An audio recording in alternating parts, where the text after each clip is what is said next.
皆さんこんばんは、のくまです。今回はちょっとこの動画の前に久しぶりに Vlog ちょこっとだけ撮ったのを載せてると思うんですけど、あんまり普段のオタ活 Vlog とはちょっと違うと思うんですけど、見ていただけると嬉しいです。はい。で、ここからはちょっとゆるく雑談とか、あとはマシュマロにいただいた質問とかに答えていきたいと思います。ちょっと3月中に出した方がいいかなって内容もあったので、ちょっと今回こういう動画を撮りました。ちょっとチャームを作るのをともにちょっと話していきたいと思います。だから次回の出品に使えるようなものをちょっと作ろうかなって思ってるので、はい、でも多分チャーム完成しないかな。これ作りながらお話ししていきたいと思います。では早速マシュマロにいただいた質問から読んでいきたいと思います。ごまさんこんにちは。いつも素敵な動画をありがとうございます。声が可愛らしくて落ち着くのよく寝る前に動画を見てます。ありがとうございます。私は受験生だったので勉強に集中できるようにツアーのレポやプネクドグッズなどを見ないようにしていました。我慢すると決めたのは自分なのに10分のトレカケースとツアーのチェキだけでも買っておけばよかったなと今更後悔してます。テさんのチェキめちゃめちゃ可愛くないですか？公式から買うことはできないし高額転売は買う気にもなれなくて、小間さんだったらこの気持ちをどうやって解決しますか？なるほど、受験生だったんですね。ちょうどうわー、めちゃくちゃ悔しいですね。それはいやでもすごく偉いと思います。なんか自分を自制して欲しくならないように見ないようにしてたっていうのもめちゃくちゃ偉いと思います。その受験が終わって見たらやっぱ欲しくなっちゃったってお話ですよね。いやそれめちゃくちゃ難しいですね。なんか私も前それこそバムグのグッズなんかこれ買った時はいいかなって思って買わなかったグッズがあったんですけど、後から見てるとやっぱ可愛かったなとか実物見るとやっぱ可愛いなって思って買えばよかったみたいに未だに後悔してるものはあるんですけど、やっぱ後悔は、なくならないですけど、なんかそれを上回るなんかグッズとかイベントとかいろいろあるので、もうそれでその欲しい気持ちを紛らわすか、あとは今はちょっと高く転売されてると思うんですけど、ちょっと時間経てば過去のものって少し安くなってくるんですよね。なんでそのタイミングで、定価に近づいたタイミングで買うかって感じですね。はい。未だにそのバム君のコインポーチが欲しくて、未だにまだ再販されないかなとかってうじうじ思ってるんですけど、今回は受験頑張った自分を褒めてで今回手に入らなくても、ボネクドたちが今回しかキャラクターグッズ出さないってわけではないと思うので、今後多分いろんな派生されたグッズが出ると思うので、私だったら次は後悔しないように買うぞっていう風に思いますはい、高額転売はなるべく手を出さないです。はい、だから定価で売ってればちょっと考えるんですけどね。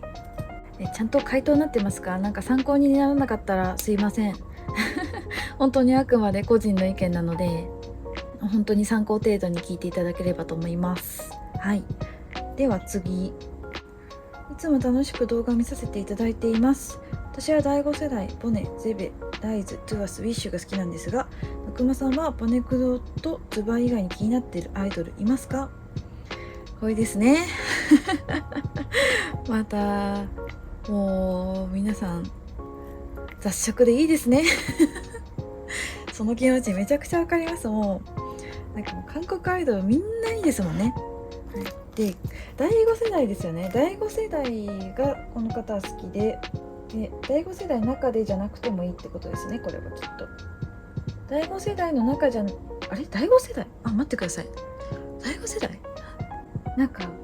エンチーム気になってるんですけど、エンチームギリギリ第5世代に入ってるっぽいので第5世代なのかな、なんか 4.5 世代みたいなちょっと微妙な位置づけっぽいですけど、でも他に気になってるグループはエンチームです、はい、前に動画でも話したかな。なんかエンチームの風磨が気になってるっていう話を前したと思うんですけど、気になってるグループはそれです。他はなんか友達がNCT 系のグループが好きで、なんかそっちのグループにたびたびライブ来ないかとか、そのミュージックビデオとかこれ見てくださいみたいな感じでなんか言われたりして見たりはしてて、なんでそうですね、なんだろう、爽やか系が好きなんですよね。爽やかボーイズが好きなのでなんかそういうコンセプトのグループだったら割とハマりやすいのかなと思います、はい、なんで前なんか視聴者さんにおすすめしてもらったNCT WISH の曲、日本語曲とかめちゃくちゃ良くて、個人的にはすごいいいなと思ったんですけど、なんかライズ、トゥアス、WISH全部見たんですよ。全部見て、でなぜボネクドにハマったかっていうとこなんですけど、単純に好みの問題だと思うんですね。好きな顔というか好きなメンバーができたら多分推してたと思います。だからなんかこのストライクゾーンにはまるメンバーがいたら多分押すんじゃないかなって勝手に思ってます。でもちょっと今この2組で手一杯なところがあって、その金銭的にもその予定的にもこれ以上推しを増やすと多分すごい大変なことになっちゃうなって思ったので、今は2グループだけ押そうと思って増やす予定は今のところないです。でもエンチームがかなり危ないとこまで来てるんですけど、で実際オクラはもうエンチームにめちゃくちゃハマっちゃって、もうすでにライブ申し込んでファンクラブにも入って多分ライブ行こうとしてるんですけど、あと冬上にも応募したりとか結構がっつりエンチームにハマってて、で私もそのオクラを横で見ながらやばいって思いながら必死に自分の心と戦ってるんですけど、まずはツバとボネクドかなっていう感じです。はい。なんかこのチャーム作りってすごい私的にはリフレッシュの時間になってて、でこう作っては置いとくみたいなことを繰り返してるので、なんか行き場がないので皆さんにこうプレゼントして喜んでいただけるのが本当に嬉しくて、ありがとうございます本当に、でもなんかたくさん褒めていただけるので作りがいもありますし、またちょっと新作をいくつか作るので楽しみにしててください。はい、じゃあ質問に戻ります。はい、では次の質問いきます。いつも楽しく動画拝見させていただいてます。のくまさんはおたかつ趣味費と生活費や交際費などの費用はどれぐらいの割合で分けていますか？春から大学生でバイトも OK になるので気になって、大体でいいので教えてくださると嬉しいです。はい、ありがとうございます。いや、春から大学生なんですね。おめでとうございます。なんか高校生から大学生になるといろいろ変化があるので楽しんでくださいね。はい。っぱ大学生から、皆さんバイトやってたりとか始めたりすると思うんですけど、やっぱお金が自分で自由に使える分、その分自分でいろいろ考えて使わなきゃいけないっていう部分がやっぱ一番難しいと思うので、なんかそこはもうちょっと悩むのは社会人になっても変わらないところなんですけど、そうですね、オタ活費と生活費、交際費で、まずオタ活費、趣味費は上限を決めて、毎月これぐらい使うっていう上限を決めていて、でなんか毎月その上限まで使う時と使わない時があって、それこそなんかライブがあったりとか、そのカムバがあった時は多分上限金額を超えちゃう。例えばなんかその月3万円までって決めてたら、カムバとかある時は3万円を超えちゃう時もあると思うんです。多分その人次第だと思うんですけど、でその分は活動が少ない月、例えばライブがなかったりカムバがなかったり、でも予算は取ってあるわけじゃないですか、毎月いくらっていう。そこから取っておいて、貯金じゃないですけど、オタ活貯金じゃないですけど、貯金を取っといて、でそのカムバやライブがある時に補填するみたいな形でやってます。一応そういうつもりではい、じゃないともう際限なく使っちゃうんで、だいたいでも自制して使えてる時はいいんですけど、たまに超えちゃう時も全然あるんですけどね。貯金分で足りなかったりとか、オタ活貯金分で月の条件超えちゃいそうな時とかは別で取っといたとこからちょっと補填するみたいなこともあります。それこそ生きていく上でいろいろ費用がかかると思うんですけど、生活費もね、そうですよね。でも生活費は削りたくないですよね。なんで自分の生活が苦しくない程度には使うようにしてますね。はい、で交際費も多分大学生だとたくさん友達と遊びに行ったりとかもすると思うんですけど、大学生は難しいかもしれないですけど、社会人になるともう遊ぶ時間がそもそもなくなってくるので、交際費って思ったほどかからないんですよね。友達とも、前は毎月のように遊んでたけど、今はもう本当に半年に1回とか、お互いの仕事が忙しくてなかなか会えなかったりとかするんで、交際費は思ったほどかからないので、そこの費用はオタ活に回してる分もありますね。何対何対何とかで分けてるわけじゃないので、その給料の中からはっきりとはちょっと言えないんですけど、そんな感じかな。でもオタ活がメインになっちゃわないようにだけ気をつけてます。自分の時間とかプライベートの時間とか、いろいろそこら辺は犠牲にならないように気をつけてます。はい。で多分動画の前半でも話してると思うんですけど、その仕事のレベルアップのために今ちょっと資格の勉強もしてて、その時間の確保とか、資格取るのにもお金がかかるので、その分の貯金とかいろいろですよね。こんな偉そうに語ってますけど全然うまくできてないですやば、使いすぎたみたいなこと全然ありますなんでちょっと気楽に捉えてみていいと思います。はい、もう大学1年生で初めて自分でお金稼いで、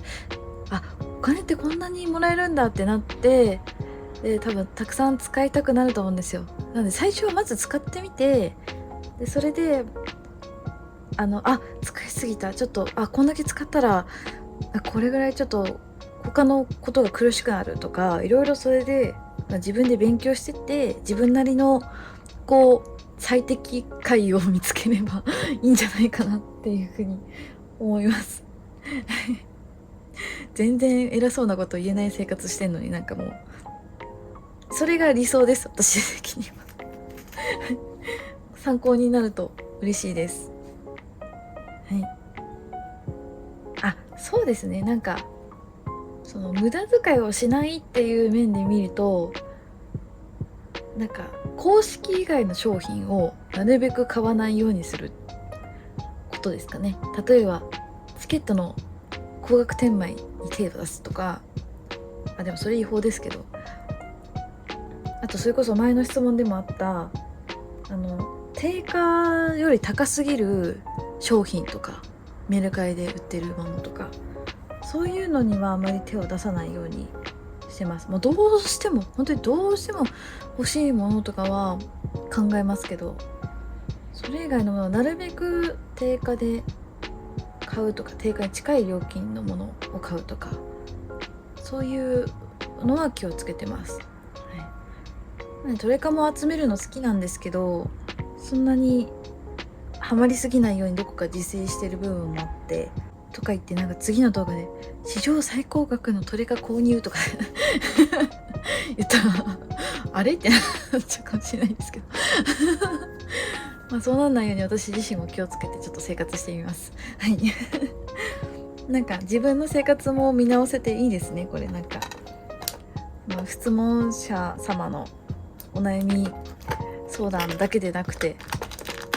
自分の生活も見直せるのでいいかもしれない、はい、なんかチャーム作りながらって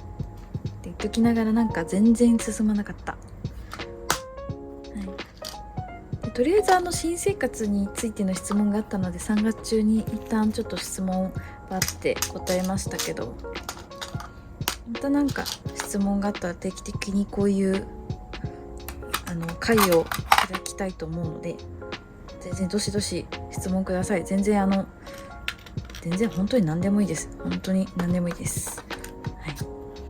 結局このテヒョンと非認会のネームのやつしか作れなかったまあいっか。こういうゆるい動画もいいですね。いつもゆるい動画しかないかもしれないですけど。じゃん、突然の購入品紹介ですはい、これ見る方が見ればわかると思うんですけど、ポール&ジョーの新しい下地プライマーを買いましたこのポスターを見ていただければ、ポストカードを見ていただければわかると思うんですが、今ポルジョと T/T がコラボイベントをして、でそれがきっかけっちゃきっかけなんですけど、それで買ってみましたでコンサート行った時にポルジョのその新しいプライマーの、試供品をもらったんですけど、それがすごく良くて肌に結構合ってたので、普通に欲しいなと思って、下地もなくなりそうだったんで買ってみました。私はこの01番を買いました。00番とすごい迷ったんですけど、ピンク色でこれはベージュなんですけど、もうちょっと少し使ったんですけど、こういう感じで結構伸びが良くて、肌の色にすごく合ってて、ツヤも出ますしカバー力もあるっていうのですごく良くて、で今すごく乾燥する季節じゃないですか。なんでこれぐらい潤いがあった方がいいなと思って買ってみました。すごくおすすめです。全然長時間使ってても蒸れないじゃないよれないのでで特に仕事行く時とかにめちゃくちゃ向いてるなと思って、化粧直ししなくてもいいっていう。でなんか00番はこうトーンアップとかがいいみたいなんですけど、01番はなんかこれだけ塗って上からパウダーだけでもいいぐらいのカバー力あるっていう風に言ってたんで、それに惹かれて買ってみました。でこれで一応東京のコンサートに一応ちゃっかり応募して当たるといいなって思って、でも普通にこの化粧下地が欲しかったので、これ買ってよかったなって思います。おすすめです。さすがですね。すごい素敵なメーカーとコラボしてて、これめっちゃ良くないですかポストカードもまだもらえて、なんか割ともうこのイベント始まってから結構時間経ってから買ったんですけど、まだ残っててラッキーでした。はい。かっこいい。多分これはマカオの公演の時のやつだと思います。40のセンイルの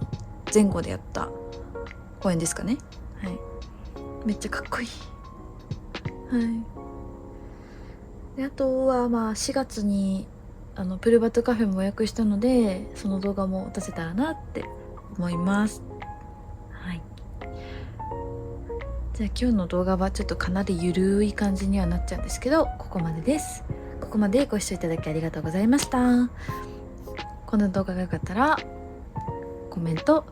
グッドボタン、チャンネル登録ぜひぜひお願いします。で、質問もいつでも受け付けてますので、どしどし質問いただけると嬉しいです。